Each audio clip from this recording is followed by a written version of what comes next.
you so much, first of all, to Dr. Singh for that wonderful introduction. I don't know if I will live up to that introduction, but thank you so much to the Southeast Regional Genetics Network for inviting me to speak. As Dr. Singh said, I am Megan Lyon. I'm the Associate Project Director of the National Coordinating Center for the Regional Genetics Networks. It's a very long title, so we go by NCC. And as Dr. Singh said, NCC is funded to the American College of Medical Genetics and Genomics. But we work with all the 7 regional genetics networks, which you can see up on our map, as well as the National Genetics Education and Family Support Center, which you'll hear from Molly on Saturday, towards a common mission of improving access to genetic services for underserved populations. And so everyone takes slightly different approaches for that. But for NCC, we really look at what the regions are doing, and we have work at the national level that helps support them. So our focus areas are around genetics and genomics education, telegenetics, data collection and evaluation, and then genetics policy education. So in this talk today, I'll really be focusing around a lot of our educational offerings. If you have questions about telegenetics, I'm happy to answer anything. We do have a national work group about telegenetics, since all the regions have a very strong focus around telegenetics, as Dr. Singh showed in the program objectives. There is a big focus from HRSA on that, so we help run that. We also do have our data collection and evaluation work. So again, as Dr. Singh showed, there is program objectives for all the regions, and they report that information to NCC, and we publish information about how the system as a whole is doing. So I'd encourage you to go to our website, which will be all over this presentation, to learn more about what the reach is of the system, so you can really see what the activities are across the United States towards the mission of improving access.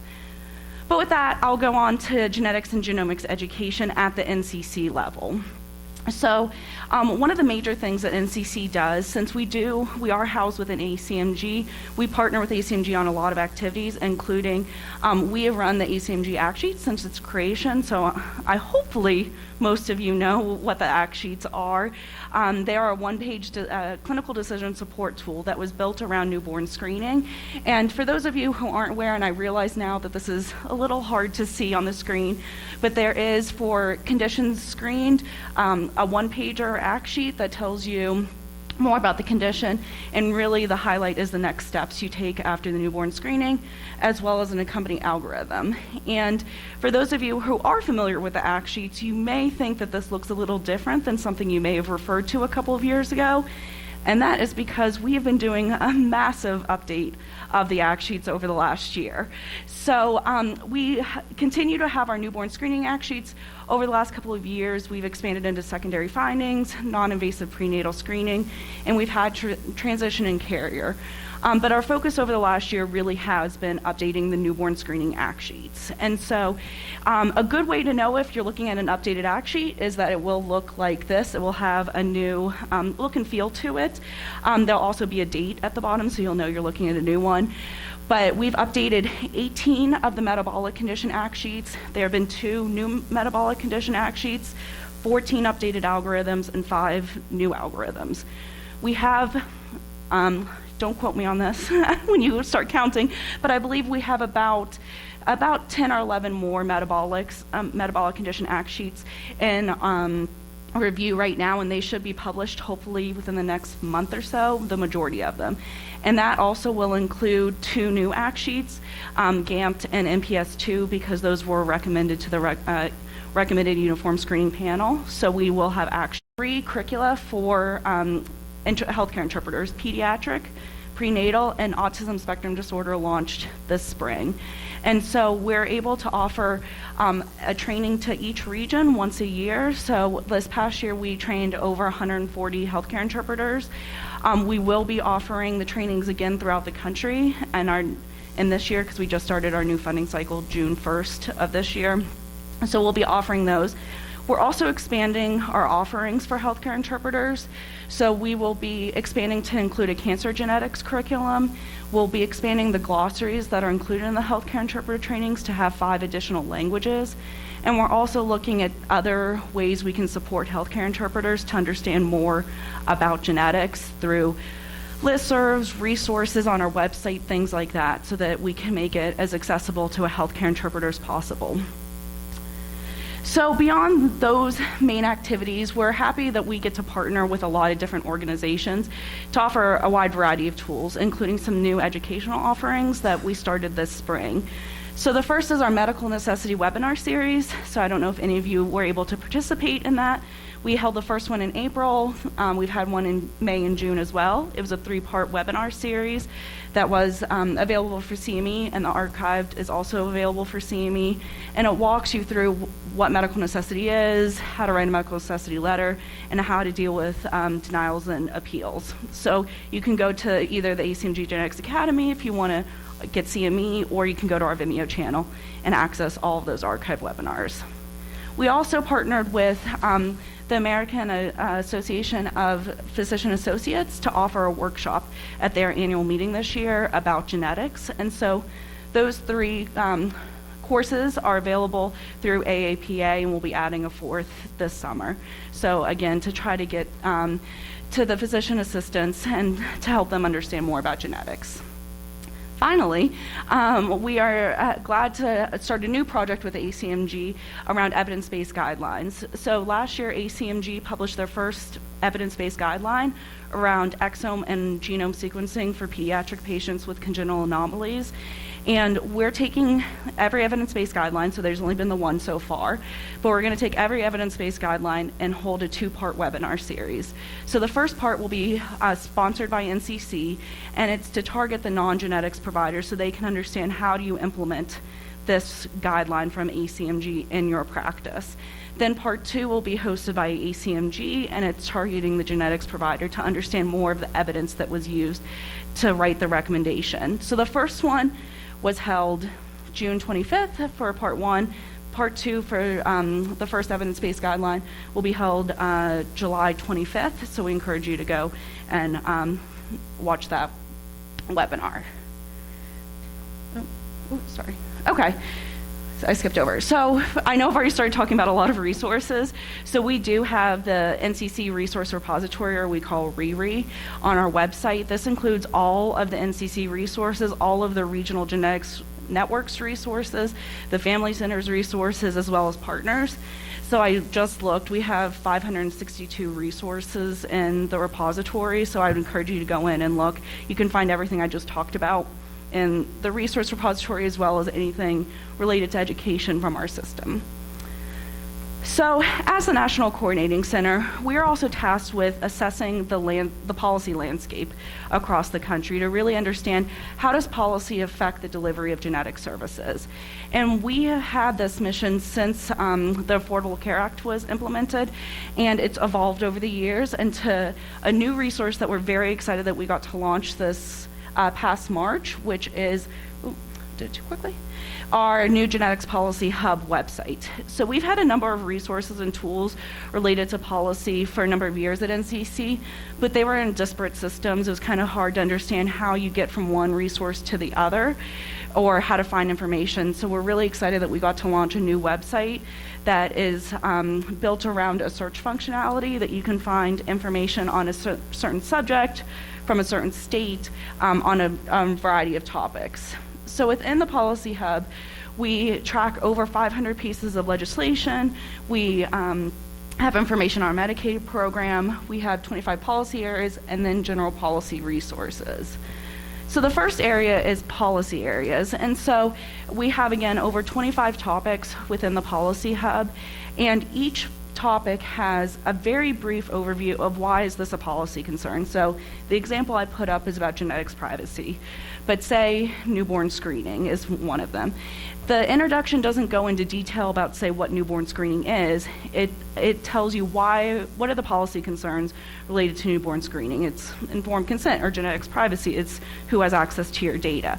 So it tells anyone who's interested, why is this a policy concern within genetics? Then we also list legislation and regulation at the federal level that affects that policy, and then link to our tracking system for current pieces of legislation, so you can find more information. Finally, on each page, we also list policy positions from all the national genetics organizations, so from NSGC, ASHG, ACMG, but also other medical organizations like AAP, ACOG, as well as advocacy organization. So you can really get a sense of, okay, what does the community think of this specific topic? So our policy work is pure education. It's not to take one side or the other on a topic. It's to present a wholesale look at what the policy concern is. So then we also have our Medicaid database, which is actually our first resource we ever developed for our genetics policy work. And this is a database we update once a year. We go and look to see what's publicly available on the state Medicaid websites. So you may look at this, I put up North Carolina, you may look at this and say, you know what, I know that they do something different when it comes down to brass tacks. That is absolutely true. This is publicly available information because that's the only thing we could access. And so what we do is we break it down into the general categories of what do they say is covered for a genetic test? Do they have medical foods, any sort of medical foods requirements, genetic counseling requirements, prior authorization, and then a whole host of information on specific genetic tests such as BRCA, cystic fibrosis, whole exome, things like that. Then our last major area of our website is proposed legislation and regulation. So we utilize a system called Fiscal Note that we put in a bunch of search terms, and Molly Case, our project coordinator, goes in every single day and looks to see, okay, did Fiscal Note pull a piece of legislation or regulation at the state or federal level that is related to the delivery of genetics?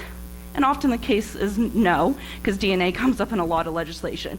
But if there is something related to the genetic service delivery system, it gets added to our tracking system, which means it gets put on this map. So this is a clickable map on the website. You can drill down, read the specific bill text. We also have a Twitter account. So if you're on Twitter and you would like to get the latest information, Molly again writes great summaries of every piece of legislation we track. About why it relates to the delivery of genetic services, so you can understand a high level what this piece of legislation or regulation says, and then you can also click to learn more. So again, you can go in and read more about what the bill text or regulation is proposing. So then, kind of switching gears, I'm going to do a very high-level overview of our workforce work. I know Dr. Anderson is going to be talking about workforce on Saturday, but one of the things that NCC has done since 2015 is help assess the workforce. So in 2015, it was kind of a broad catchment of individuals we were surveying, and it was from a request from HRSA. They wanted to kind of understand what the needs were, and that really started our workforce efforts. And so you can learn more about what we learned in 2015. It is an open access publication. But we took that information, and in 2019, we knew a request was going to be coming from the Government Accountability Office, GAO, because there was a piece of legislation that was passed in Congress that said that they had to understand what the genetics workforce looked like. So what we did, and Dr. Anderson was one of our co-chairs in that effort, was assess clinical and laboratory geneticists in the country. And so that survey was divided into two different parts. Everyone responded to the first part, which was basic demographics, basic practice characteristics, and then part two drilled down specifically into clinical geneticist practice. So you can access the clinical genetics manuscript. Again, it's open access. We're hopeful. We're very close to getting the lab geneticist manuscript finalized, so we're hopeful we'll be able to get that published as well from our 2019 survey. And that is all leading up to our 2023 survey. So we're taking all the information we learned from 2015 and 2019 and doing a very comprehensive look at what is the genetics workforce as it stands in 2023. So we will be surveying geneticists, metabolic dietitians, genetic nurses, and physician's assistants to assess the capacity of the workforce. And so it will be structured in a similar way to our 2019 survey, where it will be a part one, everyone will answer the same set of questions. Then part two will be specific to that provider category. And as you can see, I'm not going to name all the organizations, but almost every major genetics organization in the country is involved in this effort. And I will highlight, and I just did something, I'm not sure what I just did. I apologize. I will highlight that on that list, you did not see genetic counselors as the individuals we are surveying. They have NSGC has a wonderful annual survey they already do. So what we're doing is the individual who chaired the NSGC 2021 professional status survey is one of our co-chairs of our current effort. And so what we're doing is crosswalking our questions with the genetic counselor questions so that when NSGC sends out their survey in 2023, we're getting similar data back so we can compare. We just don't want to over-survey a population when NSGC already has a system in place. And so they're very, very valuable partners in this, but the survey won't have anything related to NCC. The other thing to note about this survey is we're partnering with all these organizations to send out the survey. The survey will not be sent from NCC, and that's so that we can make sure it's completely de-identified. We will have the data. We will not know who received the survey. So again, to make sure it's a completely anonymous survey, since we do ask demographic questions. Okay, I'm almost done. So a couple more things. So Dr. Singh talked about our clinic directory. So I'm showing the ACMG side of this, but this directory actually is its own separate database, which allows the region, so SERN has put it on their website and all the other regions, to put the same exact directory on their websites, on the NCC website, so that we're all using the same exact information when it comes to clinics across the country. And so, as Dr. Singh said, I would encourage you please to go in and look to see if your listing's up to date. If it is not, please submit a new listing to us and we will gladly accept it.